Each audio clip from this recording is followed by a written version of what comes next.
자, 계속해서 이제 리모델링에 관한 설명 옳은 것은 해서, 자, 기존 14층의 건축물의 수직 증축형 리모델링이 허용되는 경우 2계층까지 증축할 수 있다 해서 이걸 이제 답으로 구성을 해놨고요. 두 번째 이슈, 리모델링 덱조합이라고 하는 것이 설립인가를 바꾸자 할 때 대지, 자, 100분의 80 이상의 사용 승낙서, 이거 틀렸죠. 그래서 지역조합 설립할 때, 자, 아파트를 지을 거니까 100분의 80 이상의 토지 사용 승낙서 필요하고요. 리모델링 주택조합은 15년 이상 증축형이라고 전제했을 때 15년 이상 지났음을 입증하는 서류를 첨부정보로 서류로 제출을 해야 된다 해서 2번 틀렸고요. 그 다음에 이제 끄트머리 신고하고 리모델링을 할 수 있다 해서 앞에 동의요건 어차피 공부하지 않는다고 그랬습니다. 리모델링은 증축이나 대수선을 의미한다. 그래서 우리 건축법에 따라서 허가를 받아야 된다. 이런 해석이 나올 테고요. 그 다음에 이제 수직 증축형 포인트 뭐라고요?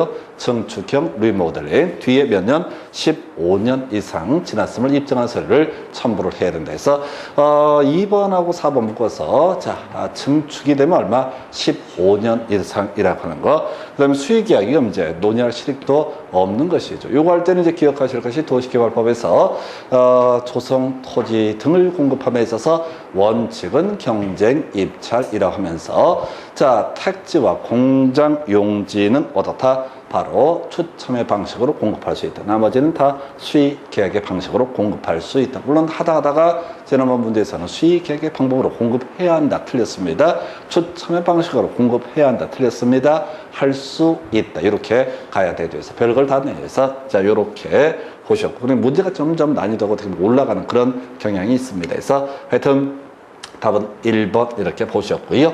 자, 그 다음 논의할 주제. 자, 리모델링 기본계획 수립 절차 등에서 자, 이거 의미 없는 문제죠. 그래서 이런 것은 의미가 없다 해서 아까 10년 단위 수립 5년마다 재검토 정도만 의미가 있고요. 이건 저도 몰라요. 그래서 뭐 다 말씀드려봤자 다시는 나오지도 않을 주제. 자, 다만 이걸 통해서 우리가 기억해내야 될 거. 요즘에 트렌드 중에서 지문 속의 숫자는 저희 포인트가 안 되고 숫자를 꼭 물어보시면 이렇게 괄호넣기 문제로 형태를 구성을 하더라. 이 정도의 의미만 있습니다. 자, 그 다음에 이제 검토 드릴 주제. 자, 공동주택의 리모델링 관련해서 틀린 것을 고르시오라고 해서 자, 끄트머리에 입주자 전체 동의를 받아야 한다. 우리 동의요건 외우지 않기로 했습니다. 자, 잘 모른다 이런 얘기죠. 2번 지문 보니까 동의를 처리할 수 있다. 이 엽기가 출제가 됐던 포인트죠. 그래서 허가 신청서를 제출한 후에도 동의 의사를 처리할 수 있다 해서 우리가 사실 보통 수험생들은 동의 요건을 막 외우시거든요. 근데 이것을 갖고 답을 내는 것은 썩 좋은 문제가 아닙니다. 이걸 동의 요건을 다 외운다면 마지막 주제가 뭐라고요? 허가 신청서 제출하기 전까지는 동의 의사를 철회할 수 있다. 이 주제를 가지고 답을 뽑았어요. 아주 골 때렸던 문제 중에 하나가 됩니다. 3번 질문요. 수직 증축형 리모델링 15층 이상이면 3계층까지 증축할 수 있다. 아까 14층이 한번 답이 됐고 15층 이상도 하나의 포인트. 자, 그 다음에 과반수의 결의를 얻어야 한다. 동의요건 1번하고 4번 같은 거 손을 댈 수가 없습니다. 리모델링 사안에 따라서 허가를 받기 위해서 어떤 동의요건이 필요할 것인가 더럽게 복잡하다. 이게 결론이야. 그 다음에 증축형 리모델링 하고자 할 때 안전진단 요청한다 해서 우리가 정비법에서 안전진단 세 가지 이슈. 자, 안전진단 신청할 때 10분의 1. 두 번째가 제외한다. 붕괴 사용금지 진입도로 이런 거 있었고요. 제의요라고 해서 시장, 군수구청장 등은 시도지사에게 보고서 제출하고 시도지사 등은 의뢰, 검토 의뢰할 수 있다. 그 다음에 국토부 장관은 시도지사에게 요청할 수 있다. 이 정도가 이슈에서 거기서 안전진단은 노불량 건축물이다라는 것을 확인하는 과정으로 볼 수가 있게 될 것이고요. 여기에서 안전진단은 이게 노불량 건축물이 아니다. 그래서 증축해도 문제가 되지 않는다. 이런 식의 취지로서 안전진단에서 자, 28회 때 문제 겁나 어려웠어요. 근데 이 문제 구조를 통해서 우리가 쓸데없이 숫자를 외우거나 이런 것이 아니다. 오히려 출제위원들은 숫자 뒤에 나와 있는 그 명제를 가지고 답을 구성한다. 그래서 기승전결하면 중간에 승이나 전에 해당하는 게 동의요건입니다. 그리고 대부분 수험생이 그런 것 처음 외우다가 전체를 다 말려버려요. 그래서 출제위원이 좋아하는 이런 식의 문제 공부 방법이 필요할 거여서 답은 2번인데 솔직히 더럽게 어려웠던 문제. 그 다음 가서 살펴보도록 하겠습니다. 자, 지금 이제 사업 주체에 관한 부분이고요. 사업 주체는 등록 사업자와 비등록 사업자 등으로 구분할 수 있다. 등록 사업자, 단독주택 연간 20호 이상, 자, 도시형 생활주택 연간 30세대 이상, 그 다음에 대지 초성사업 1만 이상이라는 요건을 갖추고 연간 단위로 봤을 때 이랬을 때 미리 국토교통부 장관에게 등록을 해야 되고, 이 등록 사업자가 집장사, 땅장사를 할 수가 있다. 그래서 단독주택은 얼마? 연간 20호 이상.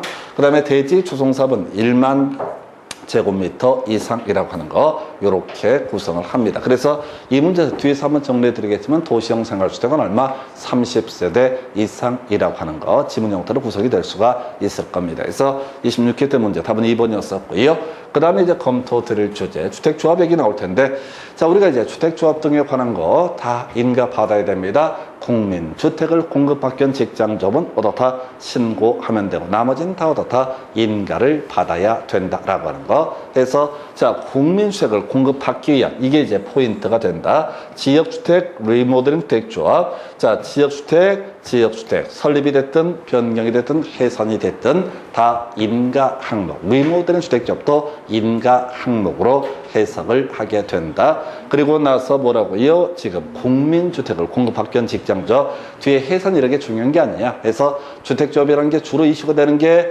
지역조합, 리모델링 주택조합, 국민주택을 공급받기 위한 직장조합, 국민주택을 공급받기 위한 직장조합, 무주택자 등이 자, 한꺼번에 청약을 하기 위해서 한 것이 바로 국민주택을 공급받기 위한 직장조합. 그래서 얘는 집을 짓지도 않아, 건설하지도 않기 때문에 어떻다? 그냥 신고만 해도 된다. 나머지 애들은 돈 모아서 집도 지어야 되고 증축도 해야 되니까 규제를 좀 복잡하게 해야 돼. 안 그러면 들고 튀는 애들이 생기니까. 그래서 답은 국민주택을 공급받기 위한 직장조합의 해산, 요것은 신고 항목으로 해석을 하게 된다. 이렇게 봐야겠고요.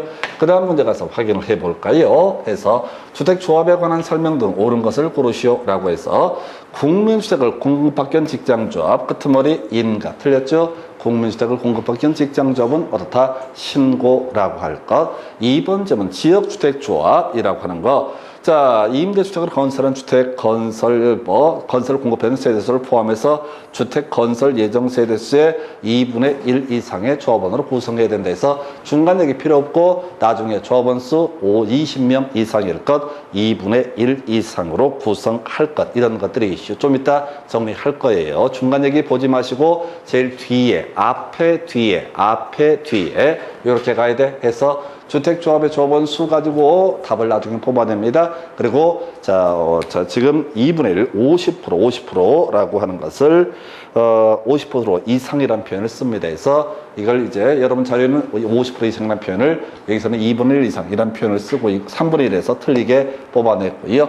자, 그 다음에 세 번째, 리모델링 주택조합에 있어서 공동주택의 소유권이 공유에 속할 때 수인 모두를 조합원으로 본다. 자, 뭐를 얘기? 자, 아파트를 여러 명이 공유하고 있다고 해서 그 사람을 각각 조합원으로 인정하지는 않습니다. 이건 신경 쓰실 지문 아니고요. 4번 지문요. 탈퇴한 조합원 끄트머리 환급을 청구할 수 없다.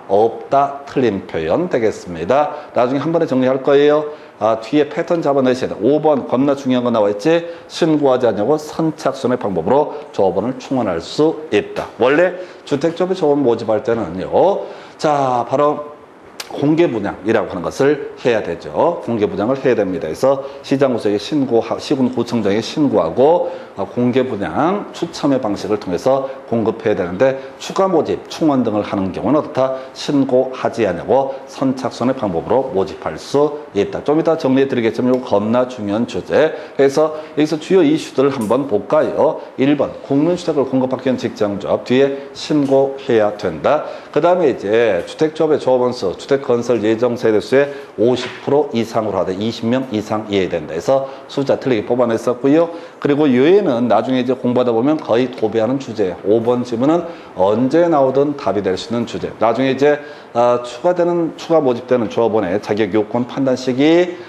조합사립인가 신청일, 이 얘기와 같이 연계해서 겁나 중요해. 좀 이따 요약된 자료 가지고 정리해 드릴 거예요. 그래서 요거 뒤를 봐야 돼. 앞을 보면 안 돼. 신고하지 않냐고 선착순의 방법으로 모집할 수 있다라는 주제. 그래서 요 문제 자, 답은 5번이었었고요. 3번 같은 것들 해설하는 거 아닙니다. 그래서 여러분들은 지금 어떻게 공부를 하는 거냐면 이 지문이 옳은지 틀린지를 구분하는 것이 아니라 몇 개 알량하게 외웠던 지식들이 어디에 있는가를 찾아가서 캐치해보는 방식으로 이 문제를 풀어가셔야 됩니다. 그래서 이 문제에서 쟁점이 될 수 있는 것은 요즘에 잘 안 되지만 1번 질문, 이 쟁점이 될 테고 조번수 50% 이상 20명 이상일 것, 그리고 세 번째 추가 모집 등에 있어서 신고하지 않고 선착순의 방법으로 모집할 수 있다. 4번 같은 거 없다니까 틀렸다 이렇게 가게 되는 거예요. 좀 이따 정리해 드리겠습니다. 그래서 답은 5번. 그 다음 주제 가서 확인을 해볼까요?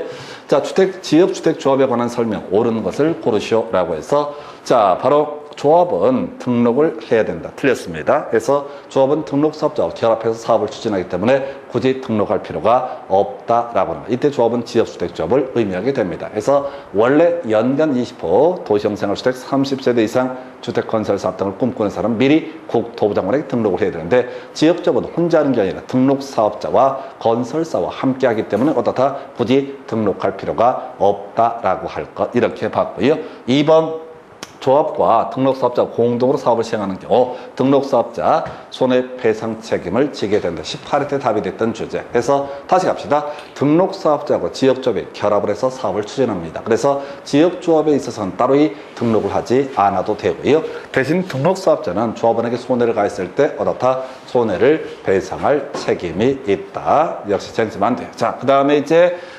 지금 조합사업 인가 신청일로부터 입주 가능일까지 90정도의 주택을 한 채 보유하고 있는 사람 조합원 자격이 있다. 틀렸죠? 지역조합의 조합원 자격은 무주택자 또는 85제곱미터 이하의 주택을 한 채 소유한 자. 요즘에 거의 구성하지 않는 주제. 옛날 지문입니다. 그 다음에 4번. 자, 여기 출제 포인트가 되는 거지. 조합사업 인가 신청일을 기준으로 판단한다. 자, 조합원을 추가적으로 모집한다 라고 했을 때 이 사람도 조합원 자격 요건을 충족을 해야 되는데 그 지역주택조합에 있어서의 조합사업 인가 신청일 기준 무주택자 또는 85제곱미터 이하의 주택을 한 채 소유한 자를 물어본다. 조합원으로 보게 된다. 지금 뭐 할 거 하는 거냐면 대충 흐름을 쭉 보시는 거예요. 좀 이따 다 정리된 자료 가지고 답이 되는 주제를 설명을 드리게 될 겁니다. 자, 이 문제는 바로 앞에서 나왔던 주제와 연계가 되어 있어요. 자, 신고하지 않냐고 선착순의 방법으로 조합원을 충원할 수 있다라고 했었죠. 이렇게 충원되는 사람도 조합원 자격 요건 충족을 해야 되는데 언제를 기준으로 판단하는 거냐라고 했을 때 조합 설립인가 신청일을 기준으로 다 판단을 하게 된다. 물론 상속받는 경우는 법률 규정에 따른 부동산 물권 변동이니까 일정한 법적 요건은 필요로 하지 않는다라고 이렇게 얘기해요. 그래서 답이 되는 주제 신고하지 않냐고 선착순 그때 추가 모집되는 사람의 조합원 자격 요건 충족 여부 조합 설립인가 신청일 옳게 한번 뽑아내고 좀 이따 보시게 되면 또 틀리게 한번 또 구성을 하게 됩니다. 그래서 기준이라고 하는 건 뭐라고요? 조합 설립인가 신청일을 기준으로 한다. 키워드 뭐라고요? 기준이라고 하는 거. 그 앞에 있을 게 뭐라고요? 조합 설립인가 신청일을 기준으로 판단을 하게 된다. 자, 그 다음에 이제 검토 드릴 주제. 자, 지역주택조합의 조합원 등 틀린 것을 고르시해서 자, 상속받은 사람 조합원 될 수 있다. 이 사람은 조합원 자격 요건을 요하지 않는다라고 했었고요. 2번 조합원 자격이 있는 것으로 본다. 일시적으로 세대주 자격을 상실했다. 뭐를 얘기해? 공부 안 했다는 주제입니다. 알 필요도 없고 제발 부탁하는데 공법선 모르는 거 하나도 부끄러울 필요 없어. 답이 아니니까. 3번 질문이요.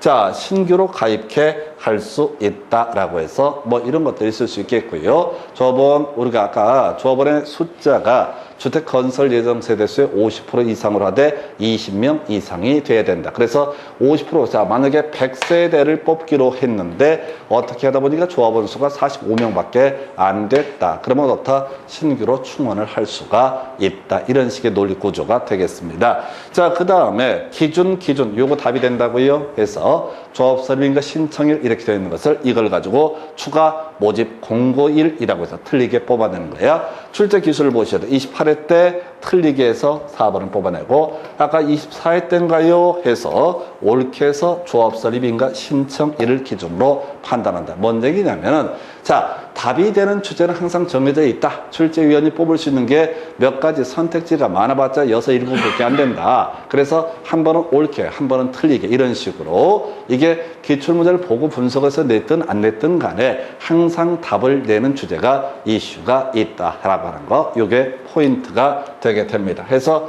28회 때 문제 가지고 설명을 드렸고요. 자, 그 다음에 29회, 자, 5번 지문 같은 거 전혀 모를 얘기입니다. 그래서 일반 수험생 입장에서 2번 지문이라든가 5번 지문 같은 것은 뭐냐 이런 생각이 드는 지문 절대 겁먹으면 안 돼요. 자, 여러분들이 그냥 실력을 쌓는 것보다 지식, 법조문을 외우는 것보다 더 중요한 것은 중요한 포인트 몇 개 외우시고 모르는 건 답이 아니다. 자, 이게 옳은 편입니까 틀린 편입니까 해서 답이 4번이니까 옳겠지 이렇게 가야 돼요. 근데 시험 보실 때는 공포가 엄습해 올 거야. 무조건 한 가지만 기억하면 돼. 내가 아는 답은 다 정해져 있다. 답은 다 정해져 있다. 그리고 난 답만 외웠다. 그래서 잘 모르는 것들은 답이 아니다. 이렇게 가셔야 돼요. 자, 그 다음 검토 드릴 주제 이렇게 되어 있습니다. 자, 주택조합에 관한 설명 틀린 것을 고르시오라고 해서 토지 사용 권원을 확보해야 된다. 80% 이상 지역조. 아까 증축형 리모델링에서 얼마? 바로 자 15년 이상 지났음을 입증한 서류를 제출을 해야 된다. 지역조합은 아파트를 건설할 거니까 토지 사용 승낙서 100분의 80 이상을 확보할 것. 자, 끄트머리 환급을 청구할 수 있다. 오른편 됩니다. 탈퇴할 수 있고 환급을 청구할 수 있다. 표현들 막 바뀌어요. 쫓아가시면 안 돼. 자, 주택조합은 주택건설 예정 세대수의 50% 이상의 조합원을 구성하되 이 뒤에가 틀렸구나. 20명 이상 이해된다 해서 답은 3번으로 구성을 해놨고요. 4번 지역조합. 자, 건설한 주택을 조합원에게 우선 공급할 수 있다. 그래서 지역조합을 만든 목적이 뭐라고요? 우리가 주택을 신규로 건설된 주택을 주택법에 따른 주택을 공급하기 위해서는 청약해하고 담청돼야 됩니다. 근데 맨날 떨어진단 말이야. 그때 우리가 집 지어서 직접 분양을 받아보자라는 제도가 지역주택조합에서 우선 분양 가능하고 중요한 쟁점 아니에요. 쫓아가시면 안 됩니다.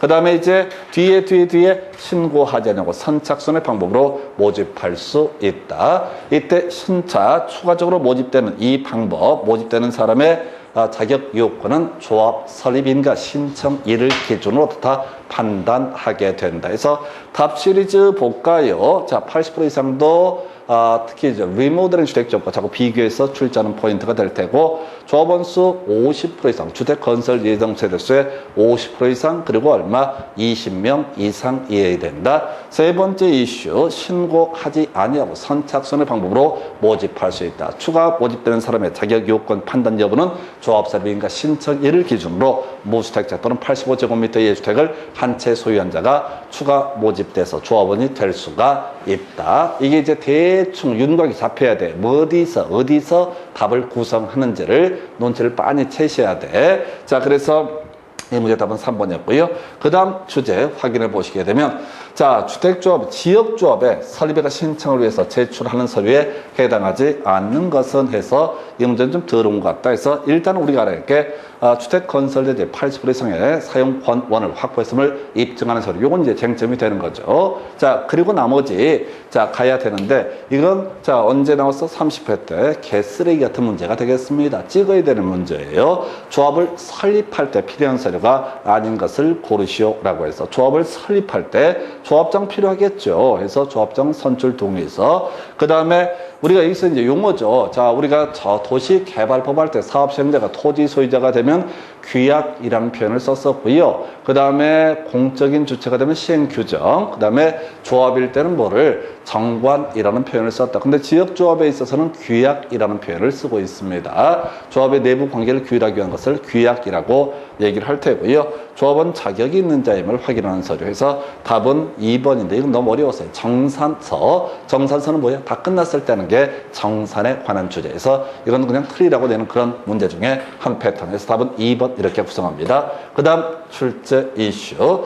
자, 지역조합에 관한 설명으로 옳은 것은 해서 조합 설립에 동의한 조합원은 자, 끄트머리 탈퇴할 수 없다라고는 틀렸죠? 없다. 탈퇴할 수 있고 환급을 청구할 수 있다. 앞을 보면 안 돼. 당연히 뒤만 봐야 돼. 탈퇴할 수 있고 환급을 청구할 수 있다. 이거저거 다 떠나서 없다니까 틀렸다. 이렇게 훈련하셔야 돼요. 우리가 앞에서 몇 개 없다 중에 옳은 표현 몇 개 나왔습니다. 그거 따로 제외하고 무조건 없다, 틀렸다, 포함한다, 옳은 표현 이렇게 가는 거 해당한다, 옳은 표현. 옳은 것을 모두 고르셔. 답 5번 이런 식의 훈련들 돼 있어야 됩니다. 읽으시면 죽어요. 끄트머리 없다. 이거부터 보시게 되면 눈치를 채. 2번 지문 똑같은 패턴이죠. 청구할 수 없다. 있다 있다를 없다 없다 바꿔치기 한 거야. 중요도가 떨어지니까 이런 지문을 보게 되면 당황하시게 됩니다. 그 다음에 이제 자 100분의 20 이상의 출석을 해야 된다. 보니까 임원 선임이라고 하는 거 요거 몇 번 강조를 드렸던 바가 있었죠. 해서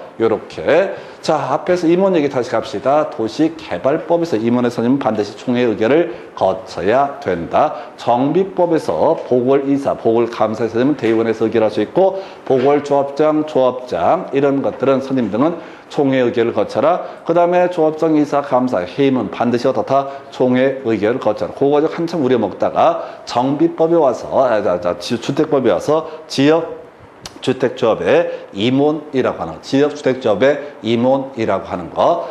이 사람 출석자 선출하기 위해서는 자 100분의 20 이상의 출석을 해야 된다. 시리즈가 도시개발조합의 임원부터 시작해서 정비사업조합 임원으로 우려먹다가 이제 지역조합의 임원까지 치고 오게 됩니다. 해서 숫자인데 답이 됐었고요. 자, 봐봐. 공개 모집 아니죠. 우리가 외웠던 거 뭐야? 신고하지 않고 선착순의 방법으로 조합원을 모집을 한다. 요것만 갖고 항상 원칙은 내면 출제 오류라고 그랬어. 그래서 시험 문제 고생할 때 얘만 가지고 출제를 하게 된다. 외울 게 뭐라고요? 신고하지 않고 선착순의 방법. 얘는 벌써 지금 7년 동안 3번인가 기어 나오잖아. 답도 뽑고. 겁나 중요한 거야. 그 다음에 자 당연 퇴직했을 때 퇴직 전에 관여한 행위는 효력을 잃지 아니한다. 정비법에서 한참 나왔던 얘기 그대로 카피에 쓰게 됩니다. 그래서 자 없다 일단 2개 딱 쳐주는 거잖아. 그러면 3분의 1의 확률로 가게 될 테고 그중에 4번쯤은 신고하지 않고 선착순의 방법 더럽게 많이 나오는 주제 뒤에 바꿔서 틀리게 뽑았고 남는 게 3번하고 5번인데 퇴임 전에 관여한 행위는 효력을 잃지 아니한다. 이게 정비법이 있었던 건데 그래서 결과적으로 답은 몇 번? 3번이 되게 된다. 이런 구조예요. 그래서 지금 구조를 보시게 되면 1번, 2번 제거해 주시고요. 이렇게 가면 거의 답을 맞출 수 있습니다. 특히 이제 5번 지문 같은 것은 주로 이제 정비법에서 많이 나왔던 이 주제인데 섞여 다 똑같은 내용으로 볼 수가 있겠다. 그 정도에서 답은 3번. 그 다음에 이제 검토 드릴 주제 지역주택조합의 총회 펼쳐 의결사항에 해당하지 않는 것은 이라고 되어 있습니다.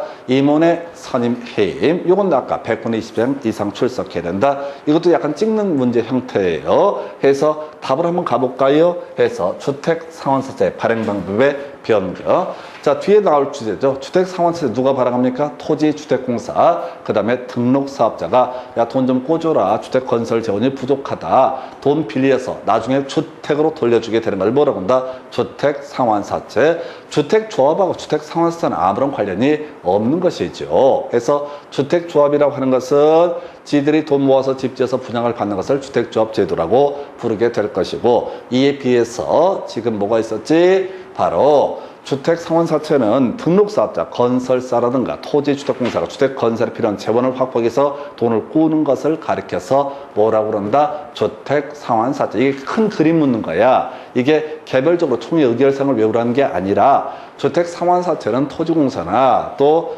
등록사업자가 발행을 하게 되는 것이다. 그래서 총회 의결사항이랑 관련이 없다. 문제 정말 예술처럼 구성합니다. 그래서 이건 개별적인 암기를 요구하는 것이 아니라 전체 구조를 알고 있는가를 물어보는 그런 형태의 문제가 되게 됩니다. 그래서 답은 자 3번 이렇게 구성했고요.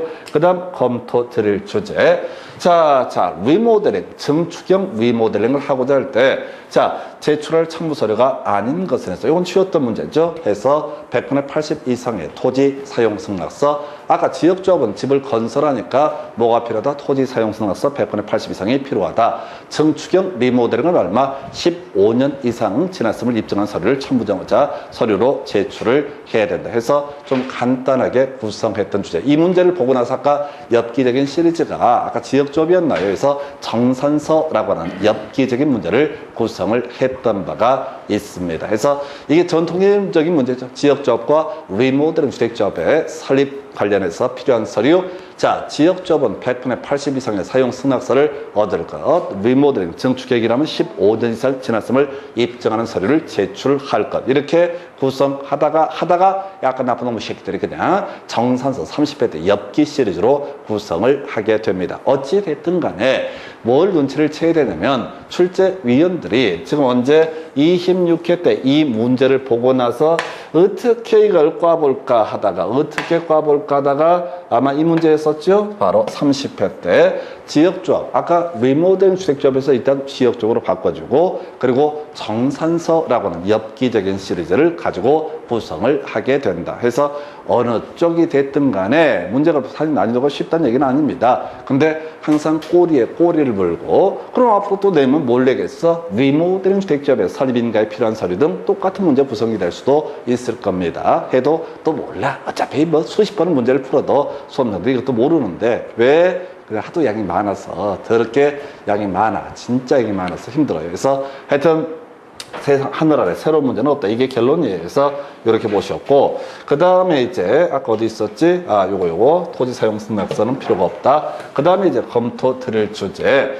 자, 주택조합에 관한 설명 틀린 것을 고르시오. 25회 때 문제. 등록사업자 와 공동으로 주택건설 사업은 주택조합은 등록하지 않고 맞죠? 주택조합은 어떻다? 등록하지 않는다. 대신 이제 등록사업자, 조합원에게 손해를 배상할 책임이 있다. 이 주제와 연계가 되고요.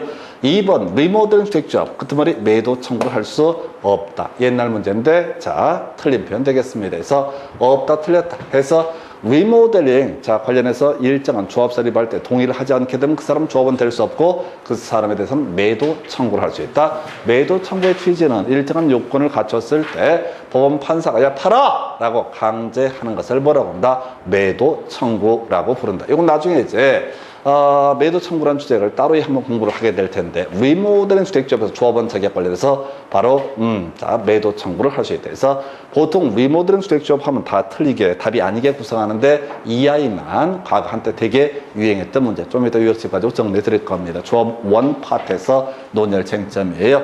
자, 국민주택을 공급하기 위한 직장조합 끄트머리 신고해야 된다. 옛날에 한참 유행했던 질문.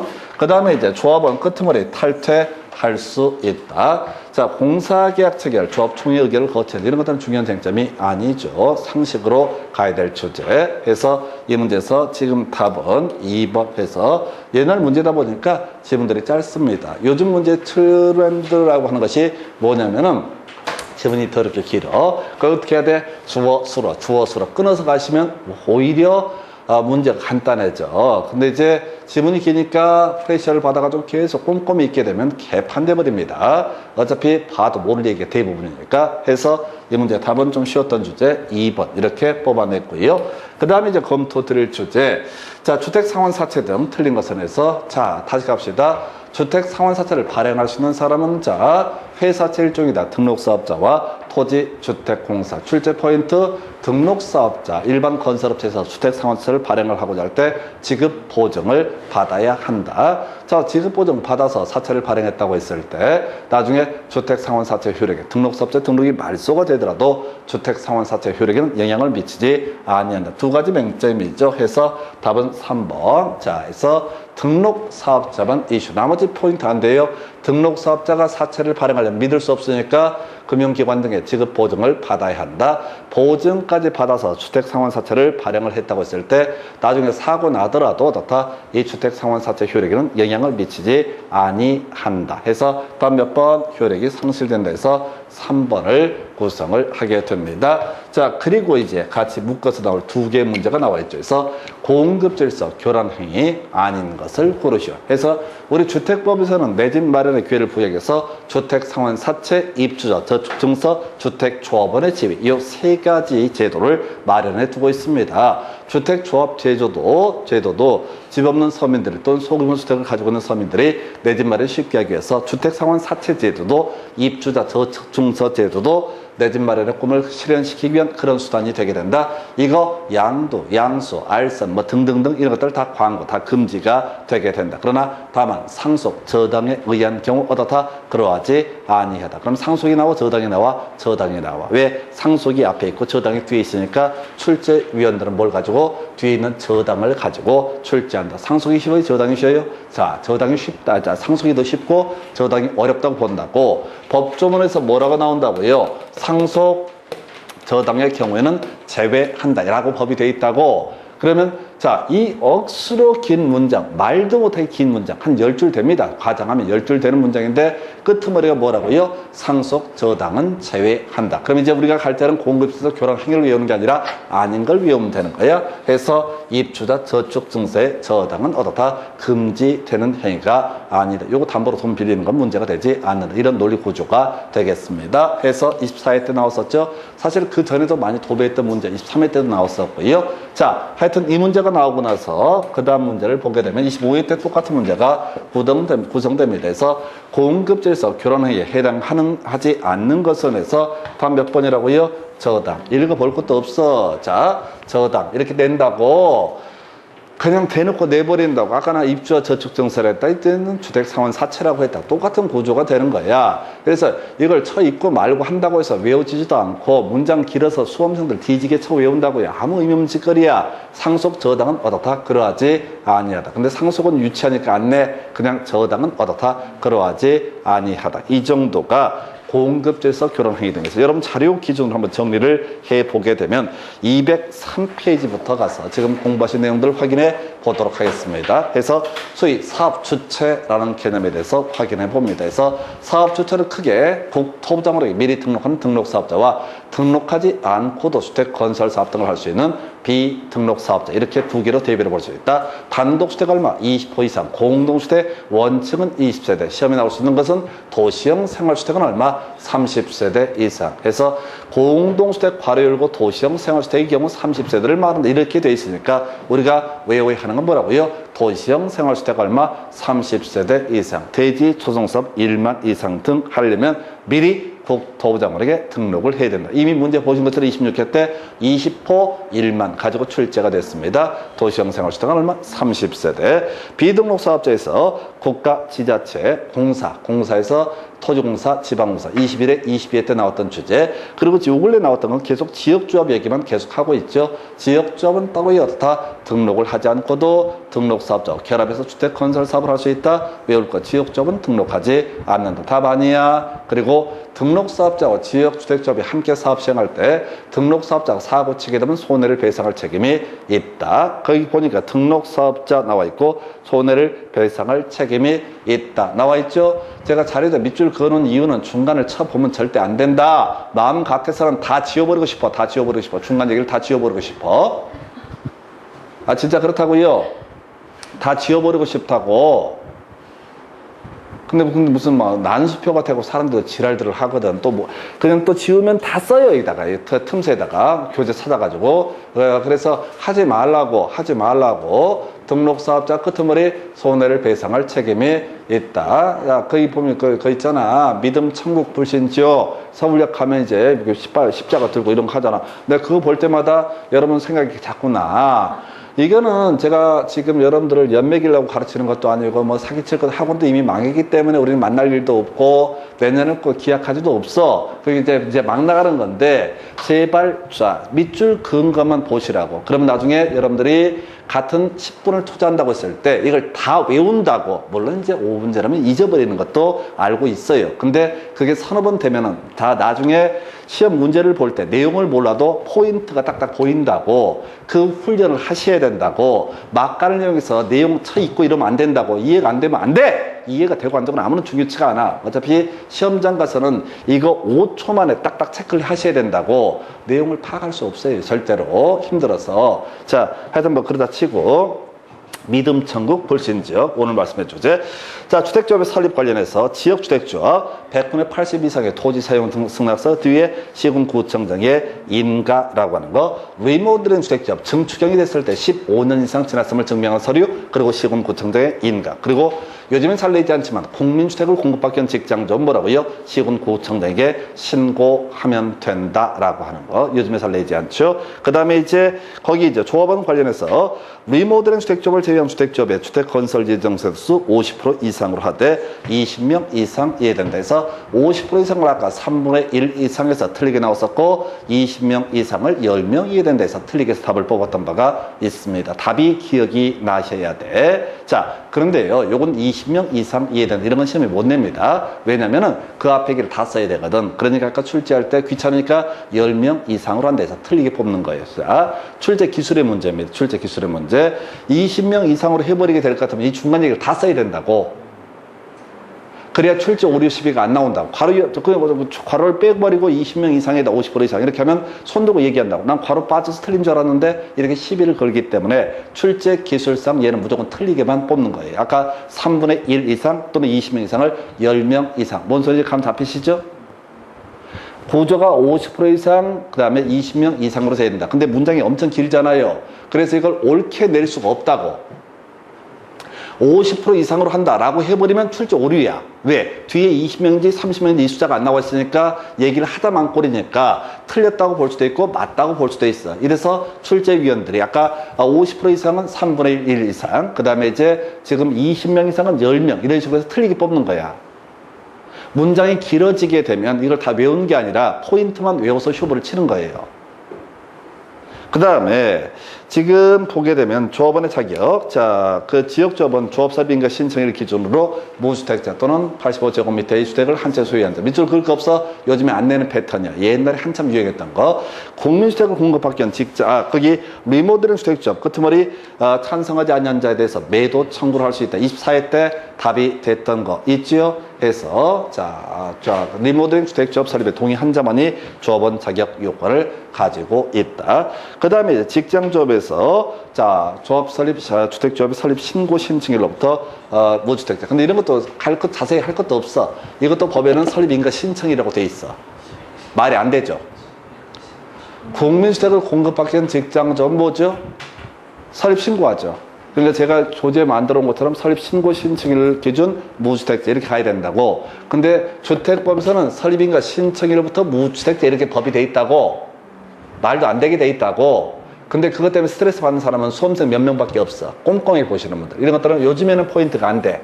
그러니까 결국은 논리구조가 조합원의 자격은 좀 형편이 어려운 분이다. 이런 논리구조입니다. 자, 그렇다 치고 이제 거기 모집해서 원칙, 공개 모집, 신고, 공개 모집 밑줄 그어져 있죠? 이런 거 보지 말라고. 이건 낼 수 없다고.